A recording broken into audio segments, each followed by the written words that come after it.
तो दोस्तों, आज मैं आपको हनुमान जी के एक ऐसे भक्त की सच्ची कहानी सुनाने जा रहा हूँ जिसकी भक्ति और विश्वास इतना प्रबल था कि खुद भगवान उसकी सहायता करने आ जाया करते थे।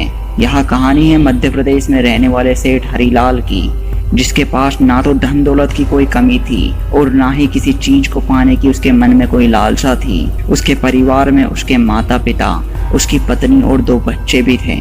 वह हनुमान जी का इतना बड़ा भक्त था कि अपने दिन की शुरुआत, अपने किसी भी काम की शुरुआत वह अपने प्रभु के नाम से ही करता था और साल में एक बार मेहंदीपुर बालाजी हनुमान मंदिर जरूर जाया करता था। उसके शहर से मेहंदीपुर बालाजी जाने के लिए एक सिंगल सड़क थी और उसके बीच में एक ऐसी जगह थी जहां रोड के दोनों तरफ गहरी खाई पड़ती थी। कई बार उस रोड पर बड़े बड़े एक्सीडेंट हो जाते थे, गाड़ियां खाई में गिर जाती थी। वहां पर हजारों की संख्या में मौतें हो चुकी थी। लोगों का कहना था कि रात के समय उस सड़क से जाने वाला अपनी जान से हाथ धो बैठता है। हरिलाल भी उसी सड़क से हर बार अपनी कार से मेहंदीपुर बालाजी के दर्शन करने के लिए जाता था और कई बार लौटने में उसे रात हो जाया करती थी, लेकिन उसे तो अपने प्रभु पर अटल विश्वास था और उन्हीं की भक्ति में मगन रहता था। और जब भी घर पहुंचता था, उसके माता पिता और उसकी पत्नी भी उसे समझाया करती थी कि आप रात को उस रास्ते से मत आया कीजिए। उस रास्ते पर रात को कई खौफनाक घटनाएं हुआ करती हैं। उस खाई में मरे कई लोगों की आत्माएं आज भी वहां भटकती हैं, जो कि आने जाने वाले लोगों को कई बार नुकसान पहुंचा चुकी हैं। तब हरिलाल बोलता है, कोई सो होई राम रचि राखा। मैं तो बस इतना जानता हूँ कि जब तक मेरे बालाजी नहीं चाहेंगे तब तक तो मौत खुद भी मेरे पास नहीं आ सकती। और तुम इन भूत प्रेत की बात कर रही हो, क्या तुम भूल गई कि भूत प्रेत मेरे प्रभु बालाजी के नाम सुनते ही कोसों दूर भाग जाया करते हैं? तो फिर मैं तो उनका भक्त हूँ। उनके होते हुए मुझे इनसे डरने की क्या जरूरत। आप लोग बेवजह की चिंता मत कीजिए, जो होगा सब ठीक ही होगा। अगले साल जब फिर हरिलाल ने मेहंदीपुर बालाजी जाने का मन बनाया और सुबह ही वहां जाने के लिए रवाना हो गया।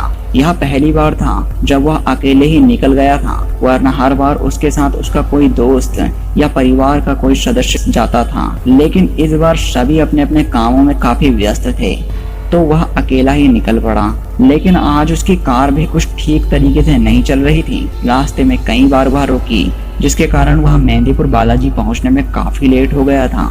उसे भीड़ ज्यादा होने की वजह से भगवान के दर्शन में भी काफी समय लग गया था। रात होने लगी थी और वह घर के लिए निकलने ही वाला था।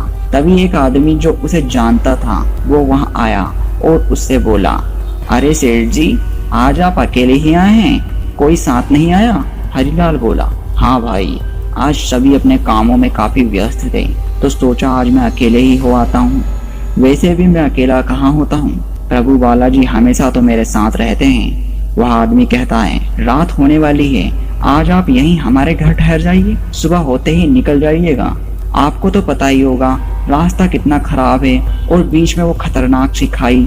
हरिलाल कहता है, अरे नहीं भाई, घर पर सभी राह देख रहे होंगे और अगर मैं रात भर घर नहीं पहुंचा तो पता नहीं मेरी पत्नी भूखी प्यासी अपना क्या हाल बना लेगी। आप चिंता मत कीजिए, मैं चला जाऊंगा। ये कोई पहली बार तो नहीं है कि मैं इतनी रात गए वापस जा रहा हूँ। वो आदमी कहता है, जैसी आपकी मर्जी, अगली बार आइएगा तो जरूर रुक कर जाइएगा, भगवान आपका भला करे।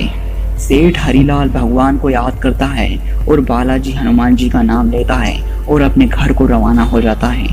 रात काफी हो चुकी थी और जैसे ही वह खाई के पास पहुंचता है, अचानक उसकी कार खराब हो जाती है। रात के करीब 11 बजे हुए थे। वो गाड़ी से उतरता है तो आसपास घना अंधेरा था, दूर दूर तक कोई नहीं दिख रहा था। उसने गाड़ी को स्टार्ट करने की काफी कोशिश की, लेकिन वो गाड़ी स्टार्ट ही नहीं हो रही थी। रात काफी गहरी थी, ठंडी ठंडी हवाएं चल रही थी, उल्लुओं के चिल्लाने की आवाज और सियारों के रोने की आवाजें आ रही थी। उसे वहां खड़े खड़े काफी समय बीत गया था, लेकिन उसे कोई भी मदद के लिए नहीं दिख रहा था। तभी उसे खाई के पास से अजीब अजीब चीखने चिल्लाने की आवाजें आती हैं। हरिलाल पहले तो थोड़ा डर जाता है, लेकिन फिर अपने भगवान बालाजी को याद करता है। तभी पीछे से साइकिल की घंटी बजाता हुआ एक शख्स वहां पर आकर रुकता है। उसके आते ही सारी आवाजें बंद हो जाती हैं। ये कोई और नहीं बल्कि कुछ देर पहले मिलने वाला वही व्यक्ति था जिसने हरिलाल को अपने घर रुकने के लिए कहा था। वह आता है और हरिलाल से कहता है, क्या हुआ सेठ जी, गाड़ी खराब हो गई क्या?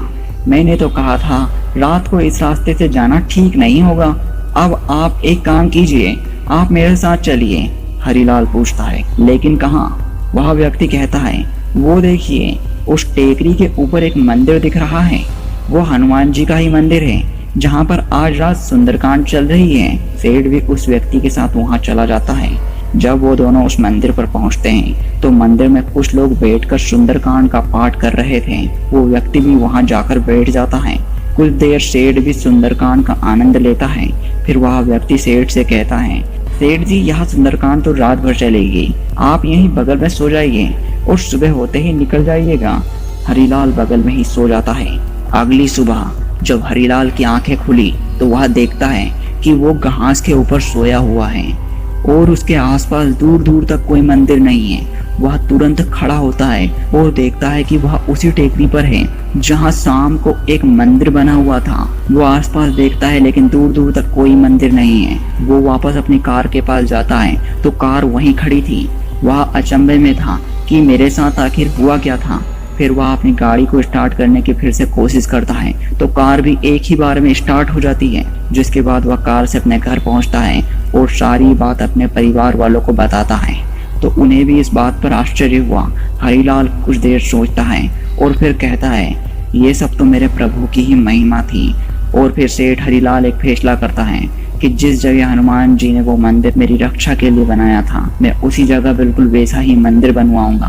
और सेठ ने एक भव्य मंदिर का निर्माण उस जगह पर करवा दिया और अपनी रक्षा करने के लिए भगवान को धन्यवाद दिया और अपनी बाकी की जिंदगी भी भगवान की आराधना में बिताने का संकल्प लिया।